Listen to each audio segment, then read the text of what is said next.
Kisah 25 Nabi dan Rasul. Kisah Nabi Idris alaihi salam. Nabi Idris merupakan salah satu nabi dan rasul yang mendapat amanah dari Allah Subhanahu wa taala untuk menyampaikan ajaran tauhid kepada umat manusia di zamannya. Beliau juga ditugaskan untuk memberi pedoman hidup kepada kaumnya agar selamat dan terhindar dari siksaan Allah Subhanahu wa taala. Beliau hidup pada 4533 hingga 4188 sebelum Masehi. Beliau merupakan keturunan Nabi Adam yang memiliki silsilah sebagai berikut: Idris bin Yarid bin Mahlail bin Kainan bin Anushi bin Shits bin Adam. Beliau ini merupakan nabi yang pandai dalam segala bidang. Beliau juga rajin mempelajari berbagai mushaf peninggalan Nabi Adam. Selain itu, Nabi Idris juga diberi ilmu untuk membuat beragam alat yang bermanfaat untuk menunjang kehidupan manusia. Allah memberikan gelar kepada Nabi Idris Asadul Usud yang memiliki makna singa. Singa menggambarkan sifat beliau yang selalu teguh dan tidak putus asa dalam melaksanakan tugas-tugasnya. Beliau pun tentunya memiliki keberanian untuk menghadapi orang-orang kafir pada zamannya.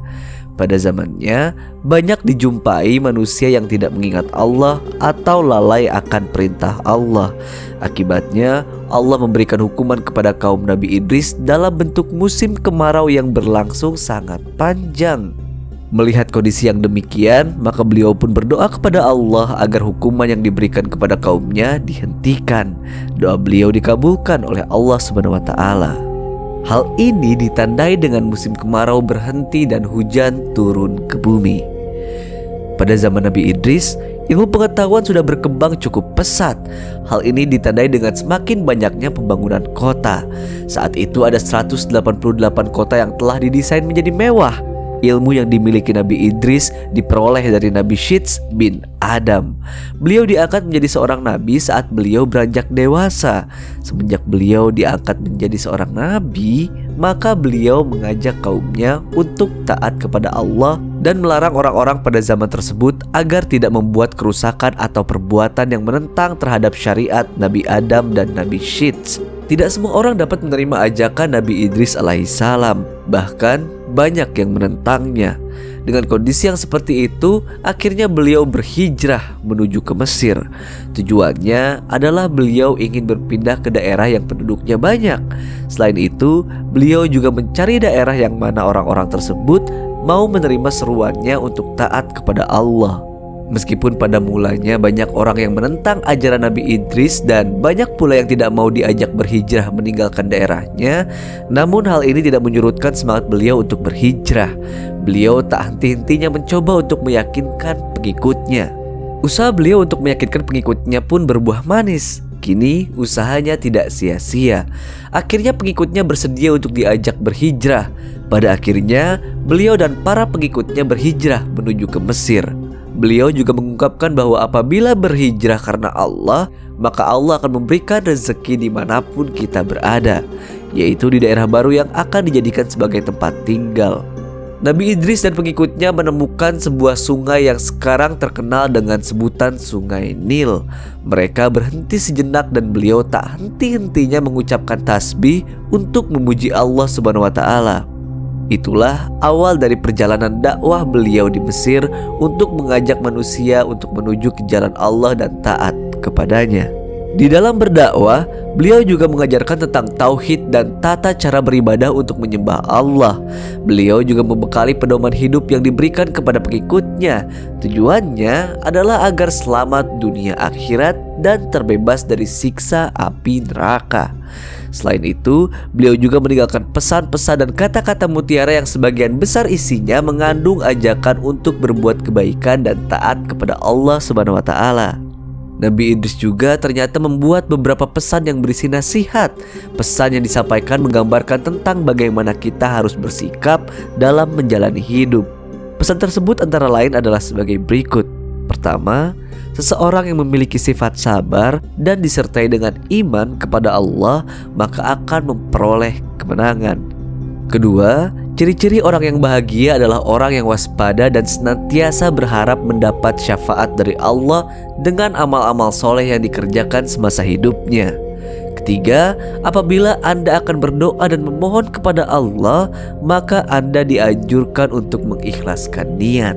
Keempat, Anda dianjurkan untuk tidak mengikrarkan sumpah dalam kondisi berdusta.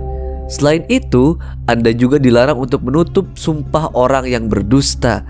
Tujuannya adalah agar Anda tidak bersekutu dengan mereka dalam dosa. Kelima, Anda dianjurkan untuk taat kepada raja dan tunduk terhadap pembesarmu, serta Anda diminta untuk memperbanyak menggunakan mulut untuk bersyukur dan memuji Allah Subhanahu wa Ta'ala. Keenam, hindari sifat iri hati kepada orang-orang yang lebih baik nasibnya. Hal ini dikarenakan orang-orang tersebut tidak akan lama dalam menikmati nasib baiknya. Ketujuh, orang yang melampaui kesederhanaan, maka orang tersebut tidak akan mendapatkan rasa puas.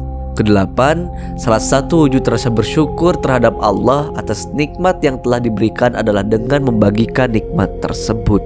Nabi Idris diberikan mukjizat oleh Allah Subhanahu wa Ta'ala dalam bentuk kepandaian dalam berbagai bidang.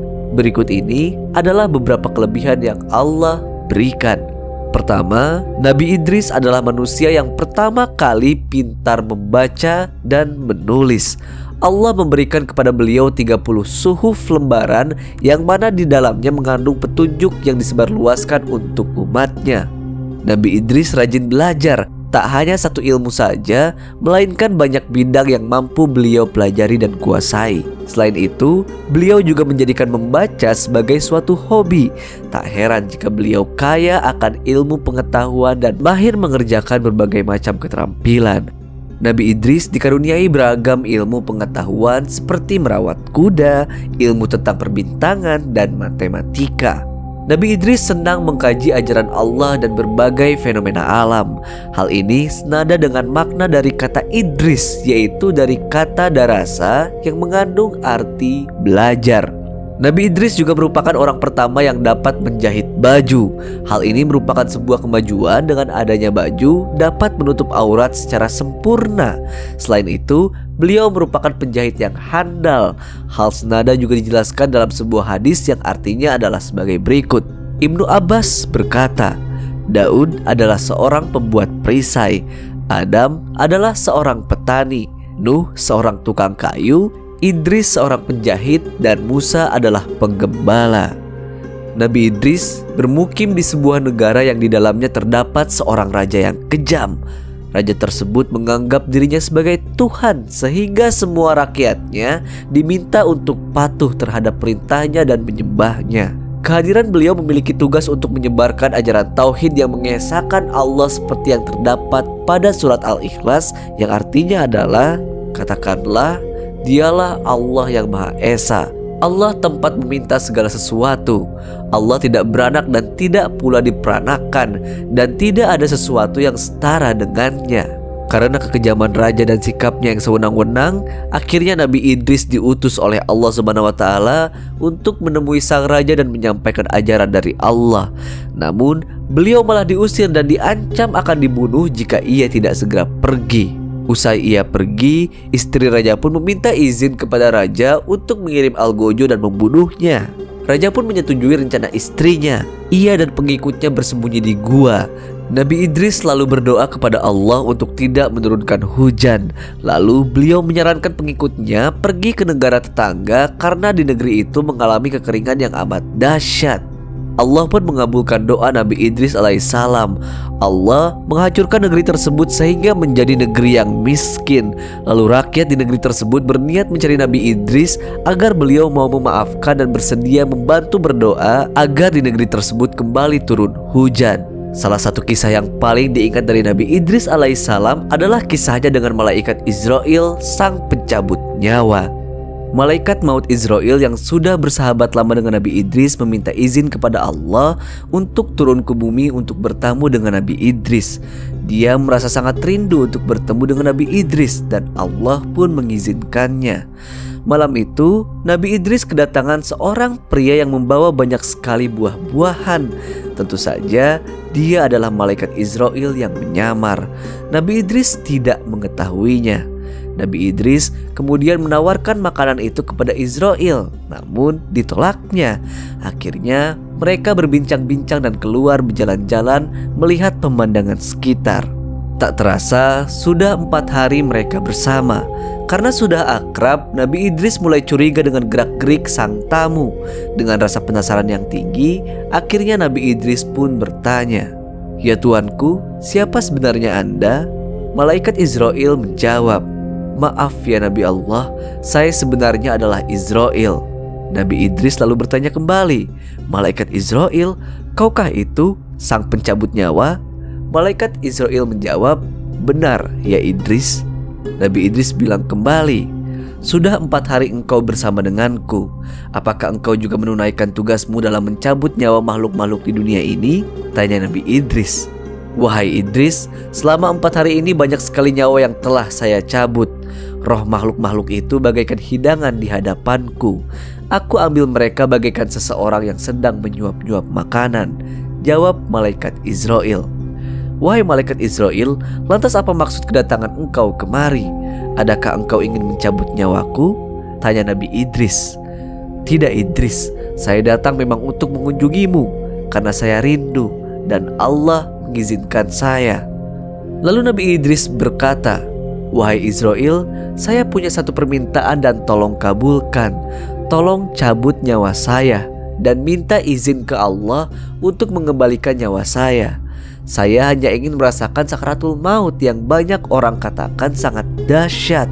Malaikat Israel lalu menjawab, "Sesungguhnya saya tidaklah mencabut nyawa seseorang pun, melainkan hanya dengan izin Allah." Kemudian Allah mengabulkan permintaan sang nabi, dan malaikat Israel pun mencabut nyawa Nabi Idris saat itu juga. Malaikat Israel menangis melihat sahabatnya merasakan kesakitan. Setelah meninggal, Allah menghidupkan kembali Nabi Idris. Setelah hidup, Nabi Idris menangis sejadi-jadinya. Dia tidak bisa membayangkan jika manusia-manusia lain mengalami sakaratul maut dengan kedahsyatan yang sama. Nabi Idris tidak tega jika ada umatnya yang harus sengsara di ujung hidup dan mati. Sejak saat itu, Nabi Idris makin giat mengajak umatnya untuk senantiasa berbuat kebaikan dan jujur untuk hal-hal kebenaran. Nabi Idris dan malaikat sering menjalankan ibadah bersama-sama. Suatu hari, ketika Nabi Idris dan malaikat Israel beribadah bersama, kemudian Nabi Idris mengajukan permintaan unik untuk melihat surga dan neraka. Pertanyaan tersebut dianggap aneh oleh malaikat Israel. Akhirnya, atas izin Allah SWT, malaikat Israel mengantarnya untuk melihat baik surga maupun neraka. Di sepanjang perjalanan, malaikat Israel bertanya alasan mengapa Nabi Idris ingin sekali melihat neraka yang ditakuti oleh makhluk ciptaan Allah, termasuk salah satunya adalah malaikat. Mendengar pertanyaan dari malaikat, maka Nabi Idris berkata bahwa sebenarnya beliau pun juga takut dengan azab Allah. Beliau berharap dengan melihat neraka dapat meningkatkan keimanan beliau kepada Allah SWT. Saat Nabi Idris dan malaikat Israel berada di dekat pintu neraka, maka beliau tak sadarkan diri. Hal ini dikarenakan sosok malaikat yang menjaga neraka menakutkan. Hal ini dikarenakan malaikat penjaga neraka bertugas untuk menyiksa hamba Allah SWT yang semasa hidupnya durhaka kepada Allah. Pemandangan di neraka sungguh sangat mengerikan. Nabi Idris tidak kuat melihat berbagai siksaan, api yang menyala dengan dahsyatnya, terdengar pula suara gemuruh dan masih banyak lagi. Lalu Nabi Idris dan malaikat Israel pergi ke surga. Orang yang pertama kali dijumpai adalah malaikat Ridwan yang bertugas menjaga surga. Nabi Idris pun pingsan melihat surga yang indah dan mempesona. Beliau disambut oleh ketampanan malaikat Ridwan dengan wajah berseri-seri dan memberikan senyuman yang nampak enak dipandang mata. Selain itu, beliau pun disambut dengan sopan, ramah, dan lemah lembut. Saking kagumnya dengan isi surga, maka beliau tak henti-hentinya mengucapkan kata subhanallah untuk memuji kebesaran Allah SWT, sembari melihat keindahan sungai-sungai yang mengalir, istana, pepohonan, berbagai macam buah-buahan, dan lain-lain. Beliau didampingi para pelayan surga mengelilingi isi surga yang membuat siapapun yang melihatnya akan terpana dan terpesona. Saat itu Nabi Idris ingin meminum air sungai dan meminta izin. Akhirnya malaikat Israel pun mengizinkannya. Pelayan surga lalu datang dan memberikan segelas air minum. Lalu tak henti-hentinya beliau mengucapkan kata alhamdulillah saking senangnya bisa menikmati air minum yang menyegarkan dan sangat enak. Setelah puas berkeliling surga, malaikat Israel mengajak Nabi Idris pulang ke bumi. Namun Nabi Idris enggan pulang dan ingin tetap berada di surga. Malaikat Israel bilang kepada Nabi Idris kalau Nabi Idris akan tinggal di surga nanti setelah kiamat dan setelah semua amal ibadah dihisab oleh Allah. Tapi Nabi Idris menjawab, saya ingin beribadah kepada Allah sampai hari kiamat nanti. Ada banyak pendapat yang mengatakan bahwa sekarang Nabi Idris dengan jasadnya sedang hidup di surga. Tapi sebagian pendapat lain juga mengatakan bahwa yang tinggal di surga hanya ruh dari Nabi Idris alaihi salam saja. Wallahu alam. Peristiwa tersebut terjadi pada Nabi Idris saat usianya sekitar 82 tahun. Dan itulah kisah dari Nabi Idris alaihi salam. Kisah ini diambil dari berbagai sumber. Jadi jika kalian mengetahui berbagai fakta menarik tentang Nabi Idris alaihissalam, silakan tuliskan di kolom komentar saja ya. Dan terima kasih telah mendengarkan.